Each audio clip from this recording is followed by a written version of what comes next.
Well, good evening. I'd like to call the study session of the Chandler City Council Monday, June 10th, 2019 to order. I see that we have all of our council here tonight. I apologize, we had an exec session that went over a little bit. That's why we are delayed. We are going to be starting off our meeting with a number of scheduled public appearances. So I'd like to invite Councilmember Stewart to come up front with me.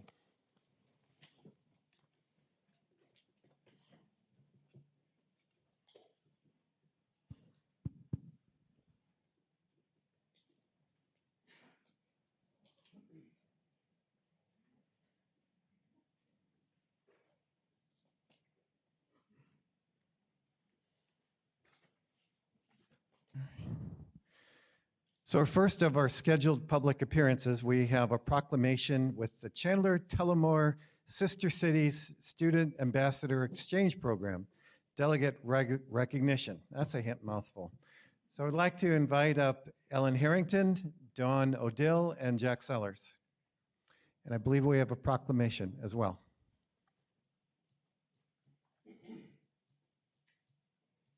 And by the way, I am wearing a tie from Offaly County. There you go, the official colors and seal. You didn't notice before I zipped.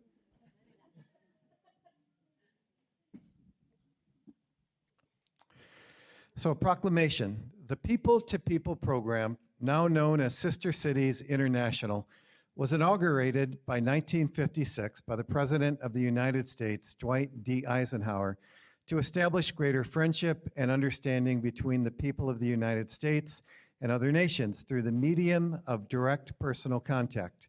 And whereas it is the mission of Chandler Tullamore Sister Cities to cultivate and maintain a strong reciprocal relationship between the cities of Chandler, Arizona, and Tullamore, Ireland, to encourage cultural understanding, community involvement, economic development, and educational exchanges. And whereas Chandler, Arizona is celebrating the 10th year anniversary of the sister city relationship with Tullamore, Ireland, and through these relationships, the city of Chandler, Arizona encourages the sharing of strong ideas and programs regarding tourism, economic development, and student exchanges and cultural diversity. And whereas Chandler student ambassadors will be traveling to Tullamore to experience Ireland, the Tullamore students will be here in Chandler for 14 days to engage a variety of trips and activities that hope to give Irish students the best representation of Chandler and Arizona culture.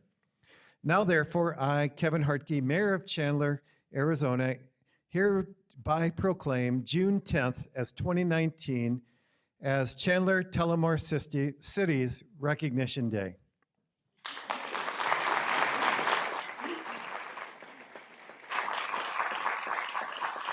And we have some remarks, Ellen and Dawn. And we'll take a picture with our students.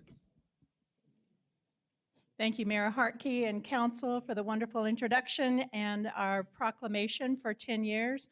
We began our journey in 2007 and 8 with trips back and forth with participants in Chandler and Tullamore. We signed in February of 2009, and again celebrating this year our 10th year. We began under Mayor Boyd Dunn, continued under Mayor Tibbs Rainey, and now we're with Mayor Hartke and the current council. Thank you. Would like you to meet our 2019 student ambassadors, if they would come up.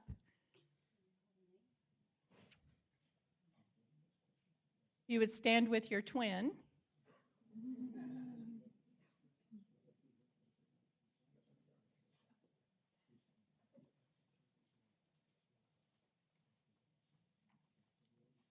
We have Sadie Deshawn on the far, okay, you're right, my left, far side. Sadie Deshawn and her twin, Aisling Gallagher from Tullamore. Mikey Gaffey from Tullamore and his twin, Michael Fuller. We have Emma Lynham from Tullamore and Emily Salmon from Chandler.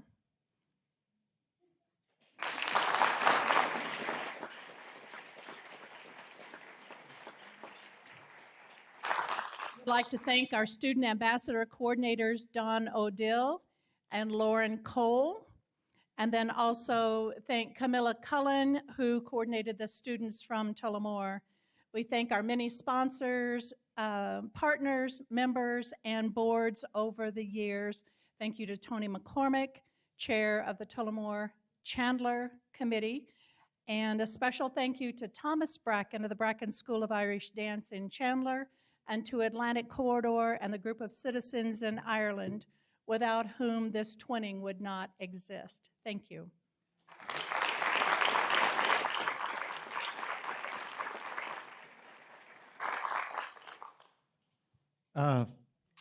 We do have Supervisor Sellers, who is also our sister city's president, and Dawn O'Dill. Would either of you like to say anything?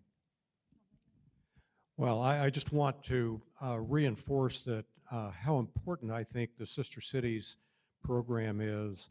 That, you know, President Eisenhower established this because he felt that fighting wars was not the way to world peace, that the way to world peace is for us to understand other cultures and get to know other people and learn that there's more alike between us than there are differences.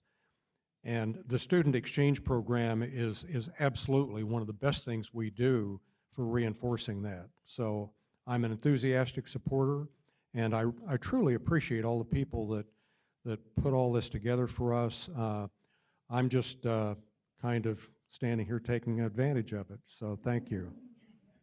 We can have our parents stand and our board from Chandler Tullamore Sister Cities be recognized. Any members that are here also?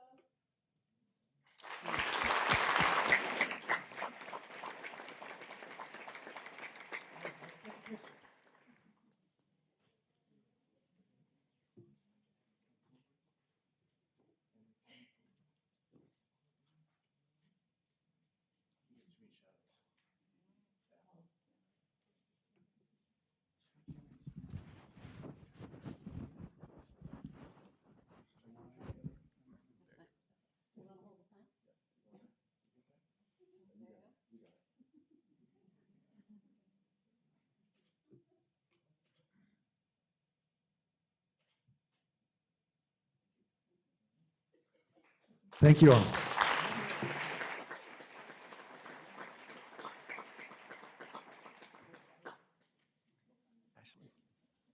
tell me your name again.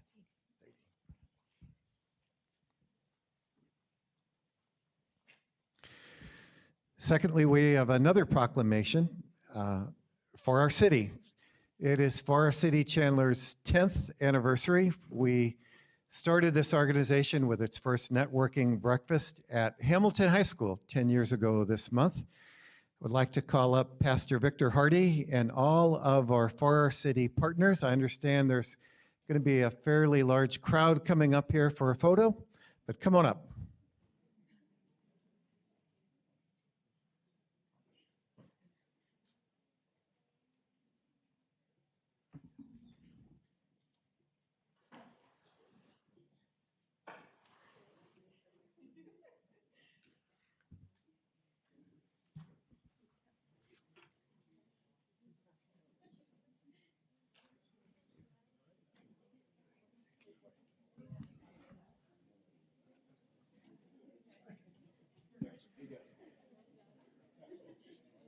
All right, let me read this proclamation.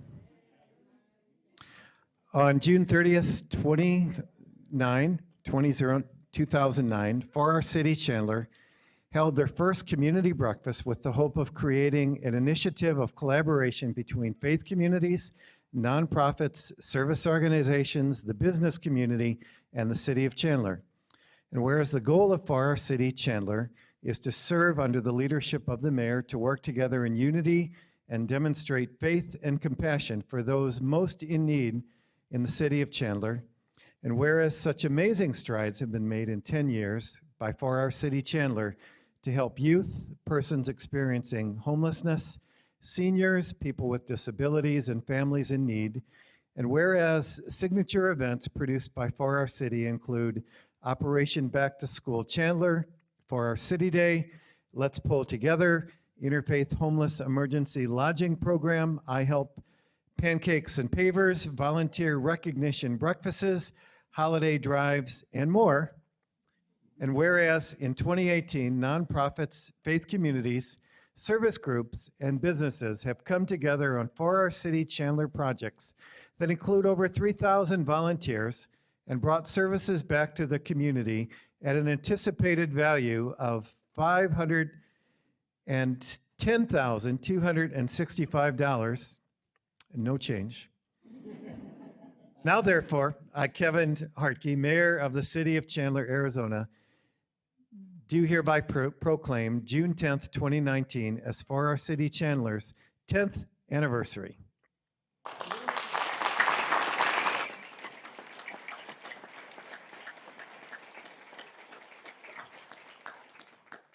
I cannot even count the number of volunteers or value through the last 10 years, but needless to say, those represented here and others in your organizations and others have done a tremendous amount of good.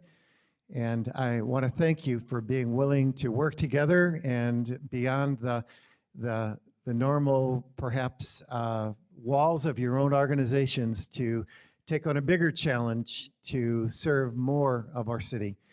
So I would like to ask our 4 Our City Director, Victor Hardy, would you like to say anything? Thank you very much, Mayor, Council, for all the assistance that you've given to us.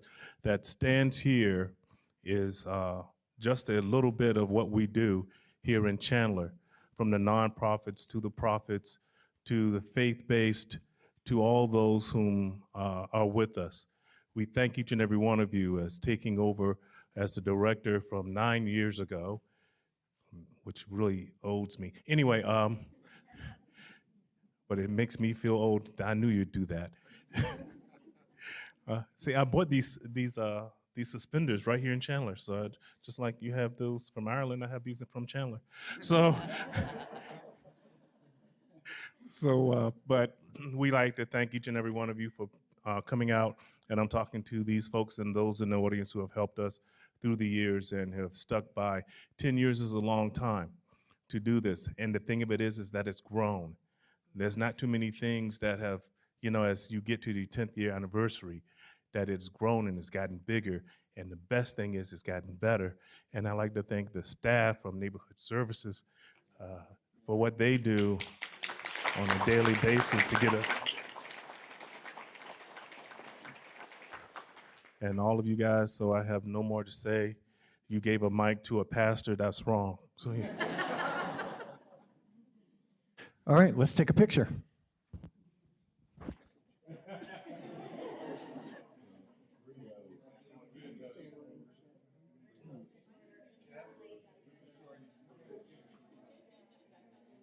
Get up front.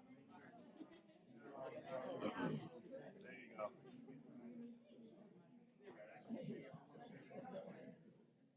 Here, you hold this.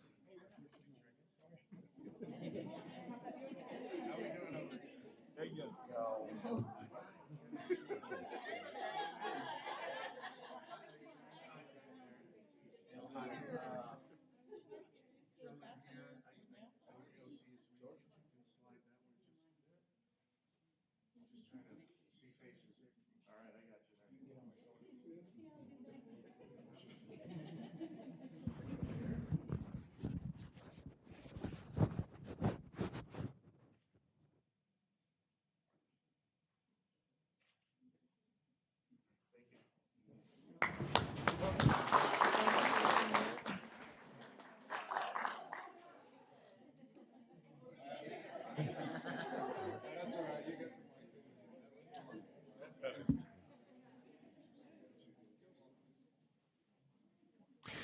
And I believe there's a reception in the Vision Gallery following this council meeting that those who stood and those who are in the audience are welcome to participate.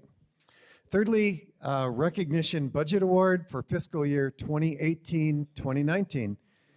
Dawn Lang. Thank you, Mayor and Council. I would like to recognize the budget staff this evening and ask that our budget team come forward and receive the Distinguished Budget Presentation Award for fiscal year 2018-19. Meet our amazing budget team, Catherine Dixon, Helen Parker, Janet Northrup, Julie Bilt, and Libby Stressman.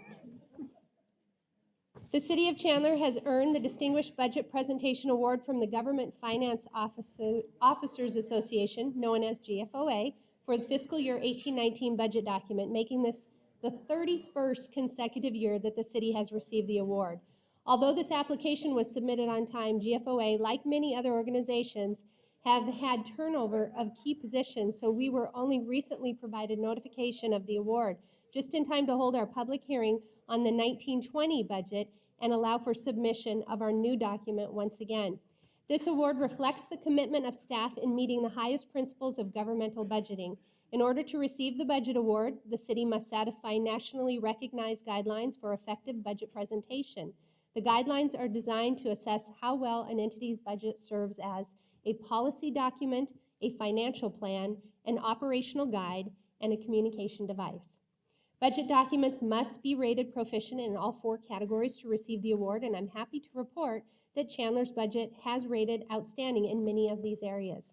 Additionally, I would be very remiss if I did not also recognize the significant contributions by staff in all of our departments to improve the budget document annually. We are thankful for everyone's contributions and congratulate the city and the budget team for this accomplishment. We're proud to have such talented and dedicated team and celebrate our rock-solid team, Chandler, tonight. Thank you.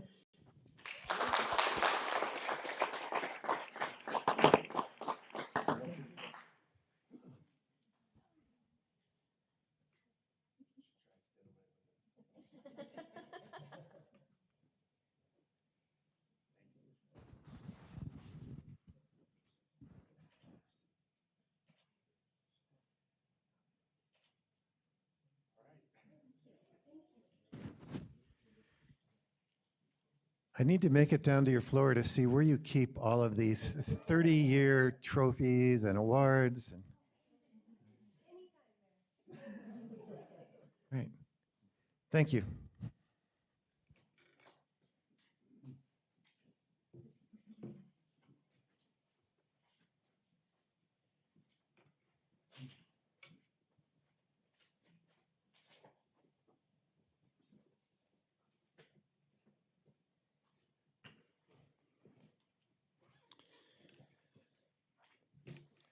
So the last item on scheduled public appearances is Ann Easterwood here to talk about a homeless issue in Suntech Patio Homes community.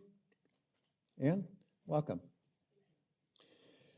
If you'd please state your name and address for the record there, and then there will be lights that shine up, and you've got 3 minutes. Okay, my name is Ann Easterwood. I live at 876 West Del Monte Place, Unit 1, Chandler, 85225. And I'm here representing the Suntech Patio Home residents and the HOA board. We are located on West Del Monte Place, which dead ends between Evergreen and Alma School.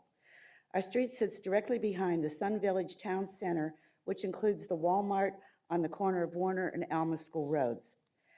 Our residents are primarily seniors, widows,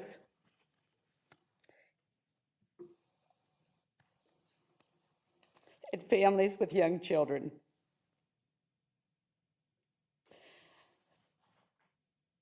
Sorry. When a man in a car with out-of-state license plates took residence on our street, sleeping and living in his car within 50 to 100 feet of our homes, we were very concerned, distressed, frightened, and frustrated. After many reports to the police, the Neighborhood Assistance Program, and a member of City Council, it became apparent that he was not going to leave our neighborhood anytime soon. He finally left or was towed after 10 days. We found our only recourse was to have no parking signs installed on our street, which is not necessarily a convenient solution for some of our residents because they occasionally park on the street themselves. Even though this should resolve the issue of people living in their cars on our street, because of the amount of space behind the shopping center, we are still concerned and want to know and understand what the specific laws say if people decide to live in tents or sleep on the easement across from our homes. This is already occurring behind the shopping center, especially where mattresses are left by dumpsters. As I understand, out-of-state warrants and/or background checks are not being done on those individuals who are found to be living in their cars, even though other states may not want to extradite those with warrants. Would it not at least enable the police to better understand what type of situations they might be dealing with? It is my understanding that the term urban camping, which is recognized by the Ninth Circuit District Court, is permitted with very few restrictions. We would like to receive a copy of this law and supporting documentation, with hope that Chandler city lawyers are researching this law and can somehow adopt some type of ordinance within the boundaries of this law to protect this from occurring in residentially zoned neighborhoods. We would like also to know how other communities such as Gilbert, Scottsdale are dealing with these same issues. We appreciate that you will listen to our voices, the opportunity to address our concerns, and that you will keep us informed of potential solutions to these issues, concerns of our community residents. And as a side note, this gentleman was offered help on several occasions from our community, from the Neighborhood Assistance Program, and refused any kind of help. I gave you a picture. Unfortunately, that picture does not include the lawn chair and the sun umbrella and his clothes hanging on his car, which he did on a daily basis. Thank you, Anna. Do you have anything else to say? Just that we hope that this helps to help you understand that we are not uninterested in the homeless, and we would like to help, but we know that all of you would not want someone living like that across from your house. Okay. Thank you so much. Thank you. Staff, I see that there were a couple requests for documentation here. Could we make sure that Ms. Easterwood has that information, the case, et cetera? All right. Thank you.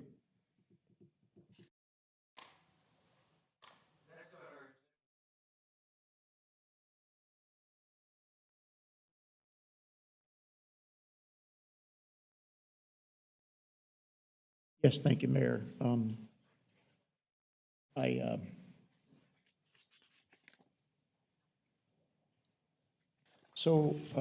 Derek, you and I spoke earlier today, and I spoke with Josh earlier this week. I understand they're planning to put these plats together. It helps dedicate the right-of-way for the Mockingbird. I was going to say lane, but that's not right. Mockingbird Drive, thank you. That's the old Munsters. Anyway, never mind.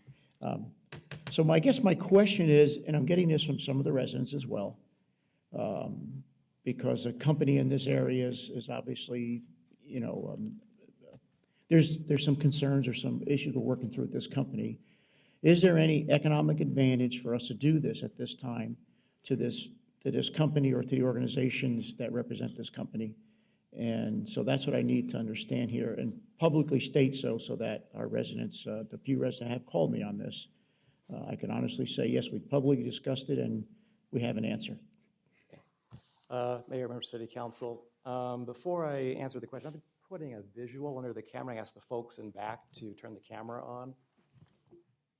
I think things just a little easier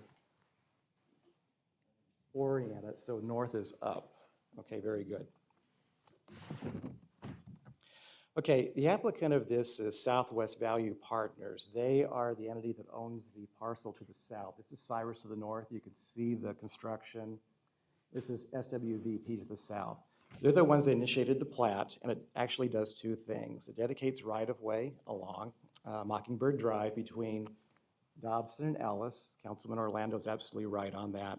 It also combines two parcels. Cyrus 1 sits on two parcels in the continuum development. So their two parcels being combined into one. I personally do not discern any advantage to doing that. It's pretty typical business for large entities or even small entities to create parcels or break up parcels for business purposes. We've seen plats here in front of council all the time that create plats or break parcels apart. The advantage, though, is that the city gets the right-of-way along Mockingbird. Right now, it's about 3/4 built out, is being used by the public. And so hopefully that answers your question, Councilman. So that would change from a private road today to a public road, even though it's being used as a public road. Yes, right now there are easements across there. There's Southwest Valley Partners owns part of it, Cyrus owns part of it, and so it becomes city right-of-way with the dedication through the plat. Okay, then I asked our esteemed budget director earlier, who just won her 30-something award, I don't know what number, we lost track.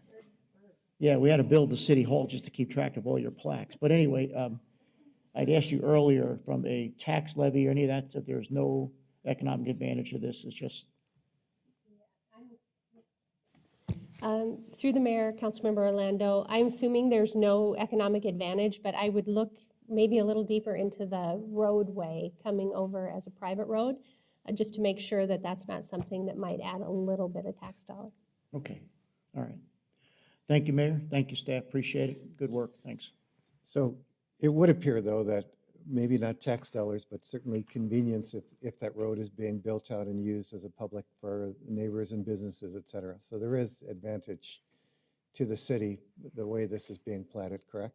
Yes, Okay. because it Thank is you. private, it could be blocked, not saying it would be, but there's an advantage to the city. All right. All right. Council, that's the only question that I have received. Seeing no other questions, I think this will end our study session. We're going to resume briefly again to further our exec session. And then on Thursday, we will be approving the 2019-2020 final budget and the 2020-2029 capital improvement program. So that'll be on our agenda this Thursday as well. So, meeting ended, concluded.